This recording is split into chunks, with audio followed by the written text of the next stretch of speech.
तो भाई मृदुल के अनफेयर इविक्शन का सच सामने आ चुका है, क्योंकि बिग बॉस ने कहा था कि लाइव ऑडियंस ने आपको आपकी परफॉर्मेंस के बेसिस पर कम वोट्स दिए हैं, इसलिए मृदुल आप बाहर होते हैं। अब उसी लाइव ऑडियंस ने सच बताया है कि उनको क्या कहकर घर के अंदर भेजा गया था और उन्हें बिल्कुल भी आइडिया नहीं था कि उनके वोट्स के हिसाब से मृदुल इविक्ट हो जाएगा या फिर कोई और कंटेस्टेंट भी इविक्ट हो जाएगा, क्योंकि अगर उन्हें पता होता तो वो अपने वोट्स को वेस्ट ना करते।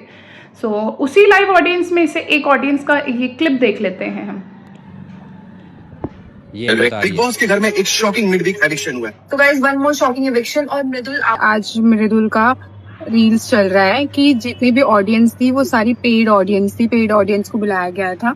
तो उसमें मैं भी गई थी और हमें 1 रुपया पे नहीं किया गया था। हमें ये बोलकर बुलाया गया था कि आपको एक स्क्रीन टाइम मिलेगा, अच्छा ये बोलकर बुलाया गया था। कुछ अमाउंट हमको पे नहीं किया गया था। और वहां अंदर जाने के बाद हमें वोटिंग करने बोला आप फ्री टू वोट हो, आप किसी को भी वोट कर सकते हो। बट हमको उन्होंने ये नहीं बताया कि अगर जिसको कम वोट्स मिलेंगे वो इविक्ट होगा। हमें ये बोला गया कि ये कैप्टेंसी टास्क है और जिसको आप वोट दोगे वो कैप्टन बनेगा।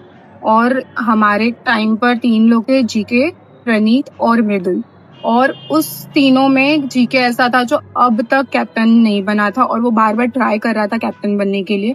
तो ऑब्वियस सी बात है हम उसको ही वोट देंगे, जीके को। और मृदुल लास्ट टाइम कैप्टन बन चुका था और उसके साथ जो भी चीजें हुई थी, फरहाना ने कोई काम नहीं किया था। तो ये देख के किसी ने भी मृदुल को वोट नहीं किया, सबने जीके को किया क्योंकि वो बहुत टाइम से ट्राई कर रहा है। और अगर हमको ये बोला गया होता कि जिसको कम वोट मिलेंगे वो इविक्ट हो जाएगा तो हम मृदुल को ही वोट करते, हम जीके को नहीं करते, क्योंकि जीके ऑब्वियसली बात है वो बचेगा ही। और हमें कोई आइडिया नहीं था कि हमारे वोटिंग से कोई आउट हो जाएगा और ना ही इस चीज़ की हमको कोई इन्फॉर्मेशन दी थी। तो जो भी रील्स आ रहे हैं कि पेड ऑडियंस थी, क्योंकि उसमें मैं भी थी और मैंने पोस्ट भी डाला है, तो ये फ्लिप तो देखा, इसी के साथ उस जनता को भी बेवकूफ़ बनाया जिनको लाइव ऑडियंस का नाम देकर अंदर बुलाया गया और उनके वोट्स की भी कोई वैल्यू नहीं की गई। सिर्फ एक नाम तौर पर उनका एक वोट ले लिया गया और उसके बाद उन्हीं को ही नहीं पता कि उनके वोट्स का क्या मिसयूज़ किया गया। और बात बिल्कुल सही है कि अगर उन्हें पता होता कि ये एलिमिनेशन की बात आ जाएगी तो हम जीके को वोट ना देकर मृदुल को देते, क्योंकि जीके तो ऑफकोर्स सेफ ही होता।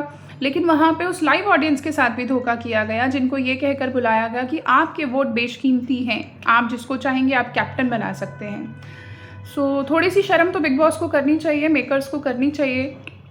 शुरू से जो उन्होंने अपना अभियान चला रखा है, अमाल बचाओ, कुनिका बचाओ, तान्या बचाओ, शहबाज बचाओ, पता नहीं किस किस को बचाकर अपने इस शो को डिफेम कर लिया इन्होंने।